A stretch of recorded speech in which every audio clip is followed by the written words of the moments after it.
Overseas now, pro-Palestinian protesters are still in full voice in the United States as clashes continue with police at college campuses.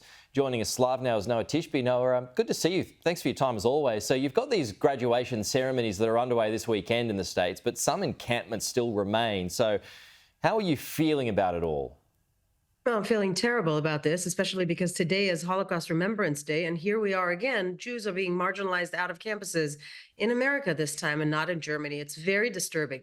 I think we're going to see a lot more of this. I do believe that graduation and commencements are going to be hijacked this year. We are seeing this trickling through commencements and graduations, and I believe that this is going to continue.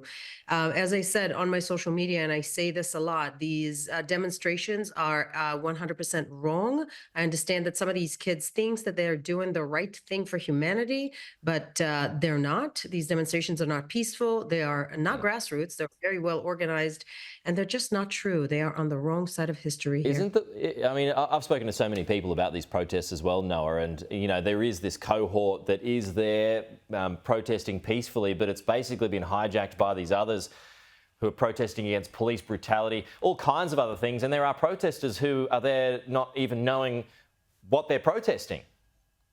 Yeah, a lot of them are. A lot of them don't actually know that. I went to one of these demonstrations in Sundance in Utah a couple of months ago and just walked through the crowds and asked them which river and which sea. They did not know to tell me that. It was the Red Sea, and that river next to Egypt and next to Gaza. It was very disheartening to watch this. And what they're actually doing, they think that they're speaking truth to power, but what they're doing is rehashing jihadi propaganda on American campuses and picking on the most persecuted minority in the world, which is the Jewish community. And do you expect this will continue, though, because it is an election year? It is because it's an election year in America and because the operation is not going to end in Israel anytime soon, sadly. It looks like Hamas is rejecting yet another hostage deal. Yeah. Yeah, how do you feel about that?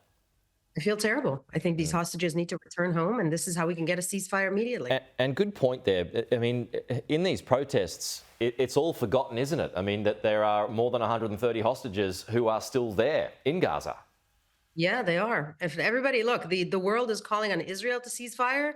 Israel has offered ceasefires many, many times since this war started. Israel did not start this war. We did not want this war. And sadly, we have to win this war, not just for Israel, but for the rest of the world, for Europe and the rest of the world. What we need to understand here, that is, what we're fighting is not necessarily just Hamas. Obviously, Israel is fighting Hamas, but we, as in you and me and the rest of Western civilization, we're fighting jihadism.